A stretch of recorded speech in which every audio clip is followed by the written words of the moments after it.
pemuda, manusia adalah orang politik.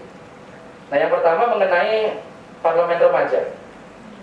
Tidak hanya parlemen remaja saja yang berpolitik, bahkan orang yang di depan gedung Senayan juga berpolitik. Kenapa? Di dalam bukunya Aristoteles, Republika judulnya, itu sebenarnya manusia adalah zoon politikun atau hewan politik.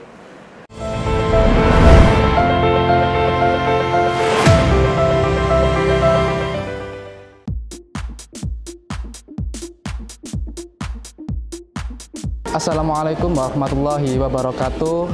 Perkenalkan, nama saya David Febri Alisal dari Dapil 2 Jawa Timur, tepatnya Kota Pasuruan yang menaungi Pasuruan dan Probolinggo dalam perhelatan politik Parlemen Remaja 2021. Di dalam Parlemen Remaja 2021, saya diberi peran oleh Sekretariat Jenderal DPR RI untuk menjadi Ketua Komisi untuk menaungi permasalahan penyiaran dan memimpin rapat kerja Komisi 1, dan di akhir Parlemen Remaja saya berperan sebagai peserta terbaik 2021.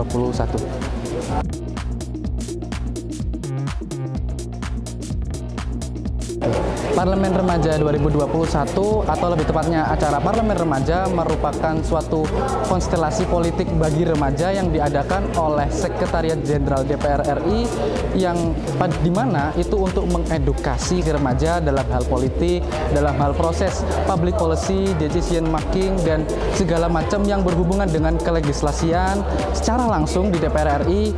Karena ini pandemi, maka kita menjalankan secara online tapi tidak mengurangi hikmat dan esensi yang kita dapatkan di Parlemen Remaja.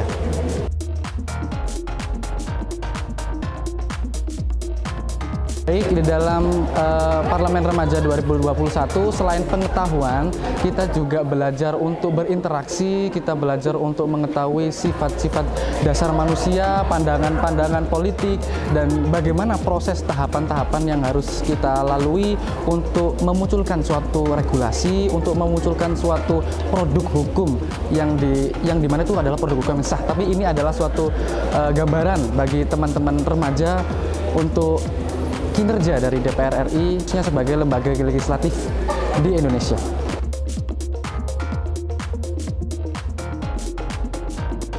Sebelumnya untuk menjawab, saya ingin berterima kasih kepada DPRD Provinsi Jawa Timur yang telah memberikan kita kesempatan untuk berdiskusi, bertemu secara langsung.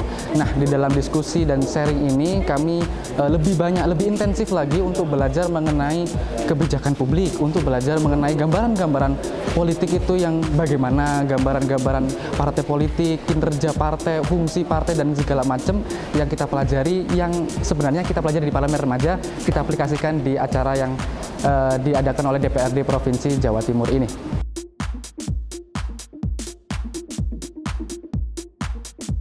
Politik, kembali lagi kepada esensi politik, yaitu kalau saya pakai Platonisme, kalau saya pakai paradigma politik yang sebenarnya bahwa manusia dalam kajiannya itu adalah sebagai gastro yang memenuhi isi perutnya. Nah, di dalam memenuhi isi perutnya itu memiliki suatu kepentingan, dan setiap individu memiliki suatu kepentingan. Di dalam bukunya Aristoteles yang berjudul The Republica mengatakan bahwa manusia sebenarnya adalah zoon politikon atau hewan politik.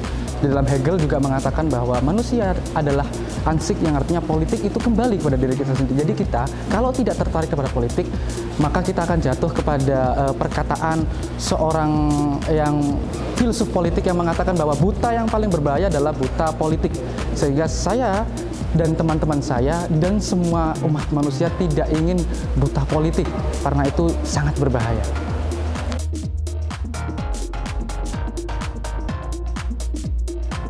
Jadi PKS dalam pandangan saya pribadi, dalam kacamata saya pribadi secara akademis, mengatakan bahwa partai PKS ini selain sebagai partai massa, tapi juga partai pengkaderan.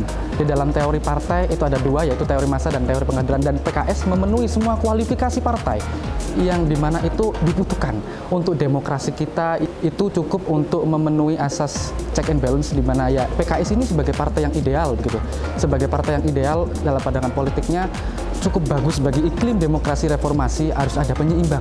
Jangan lantas semua tidak ada oposisi.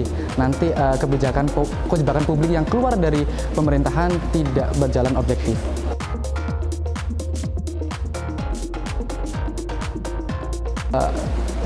Ke depan saya kembalikan kepada teori yang diucapkan oleh Adolf Hitler di dalam bukunya Mein Kampf. Politisi itu ada dua.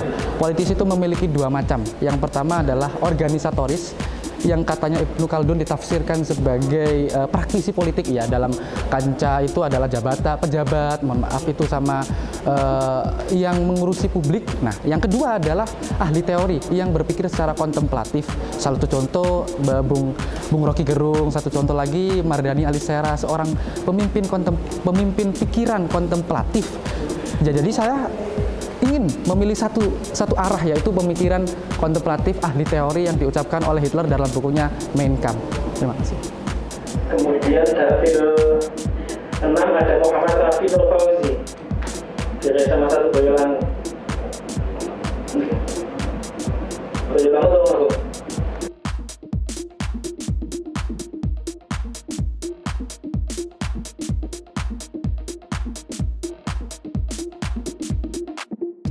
Ini tidak hubungan dari itu kan tentunya tidak seperti itu. Saya yakin adik-adik itu semuanya adalah memiliki jiwa idealisme pemuda yang luar biasa. Terpenting saya kira, saya tidak terlalu banyak ingin menyampaikan, tapi yang terpenting adalah bahwa ketika adik-adik sekarang memiliki keinginan misalnya terjun di dunia politik seperti Davis tadi yang sudah terang-terangan menyampaikan tertarik ya. Kalau yang lainnya kan masih timbang-timbang, mikir-mikir, merencanakan mulai sekarang. Bagaimana bekalan-bekalan yang harus dimiliki. Bekalan itu tidak hanya cukup dengan apa yang tadi dikatakan Tuhan, tetapi bekalan bagaimana adik-adikku semuanya ini suka bersosialisasi tadi. Yang disampaikan oleh Mas Heri tentang pemuda yang peduli dengan politik hanya 3%.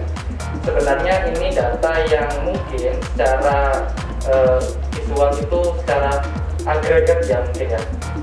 Tapi saya ingin coba mengkritisi dari makna filosofis politik. Kalau saya pakai makna filosofis, maka dapat dikatakan 100% atau berapapun persen itu pemuda manusia adalah orang politik. Nah, yang pertama mengenai parlemen remaja. Tidak hanya parlemen remaja saja yang berpolitik, bahkan orang yang di depan gedung Senayan juga berpolitik. Kenapa? Di dalam bukunya Aristoteles Republika judulnya, itu sebenarnya manusia adalah zoon politikun atau hewan politik. Atau di dalam Hegel misalnya mengatakan ansik atau pada dirinya sendiri. Sebenarnya kita tidak masuk politik dalam frame parlemen remaja ini dikatakan sebagai edukasi parlemen berbasis kepemudaan, edukasi politik untuk mengkontrol akal sehat mungkin ya, atau untuk memberikan panggung konstelasi bagi para pemuda. Kemudian yang tertarik di dunia pertanian dan sebagainya, kami ada PKS Muda Bangun Desa. Ya, kami ada PKS Muda Bangun Desa yang lebih fokus pada agenda-agenda terutama mewujudkan idemu bersama. Itu kegiatan itu anak-anak muda diminta untuk bikin proposal, ya kan, kemudian ide-ide terkait dengan ada yang bisnis atau startup, kemudian macam-macam dan sebagainya. Ke moderator Mas Fatah, Assalamualaikum warahmatullahi wabarakatuh. Assalamualaikum warahmatullahi wabarakatuh. Nama saya Dian Heri Setiawan, Ketua Bidang Kepemudaan DPW Partai Keadilan Sejahtera Provinsi Jawa Timur.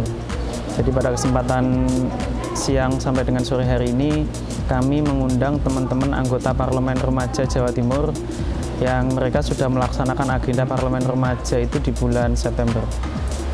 Apa yang kemudian kami lakukan adalah sebagai bentuk apresiasi kepada teman-teman 11 orang yang mewakili 11 dapil di Jawa Timur atas terpilihnya mereka sebagai anggota Parlemen Remaja. karena dari 5.000 sekian orang yang mendaftar hanya dipilih 113 orang dan 11 orang itu adalah diantaranya. Apalagi dari Jawa Timur cukup menorehkan banyak prestasi di Parlemen Remaja. Salah satunya adalah Mas David, beliau sebagai peserta terbaik. Sehingga apa yang kemudian kami lakukan, terutama bentuk apresiasi kami kepada teman-teman Parlemen Remaja Jawa Timur 2021.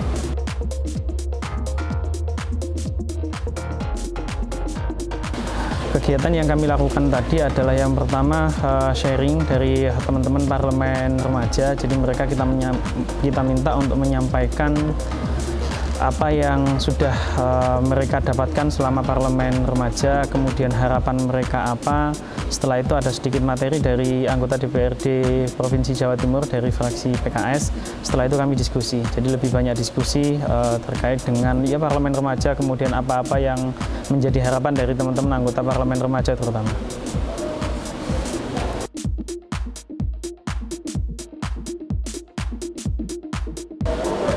Program-program dari PKS Muda yang kita rilis selama ini terutama adalah program yang kita upayakan untuk bisa memberdayakan teman-teman milenial dan juga teman-teman Gen Z. Sehingga program-program yang kemudian kita lakukan lebih menyasar pada minat dan juga ketertarikan mereka. Ada yang di bidang kesenian, ada yang kemudian di bidang kewirausahaan, di bidang karir, kemudian di bidang olahraga, dan yang lain-lain. Nah, kegiatan pada kesempatan siang hari ini adalah salah satu kegiatan kami di bidang politik. Ya kan, untuk teman-teman yang memang mereka tertarik pada dunia politik, dunia keparlemenan, seperti itu.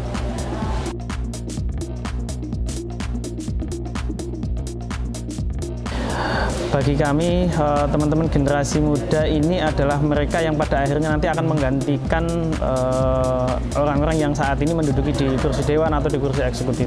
Mereka adalah calon-calon pemimpin masa depan, sehingga selama ini di kami itu selalu memposisikan anak-anak muda itu sebagai subjek, tidak menjadikan mereka sebagai objek, tapi subjek dari perubahan itu sendiri.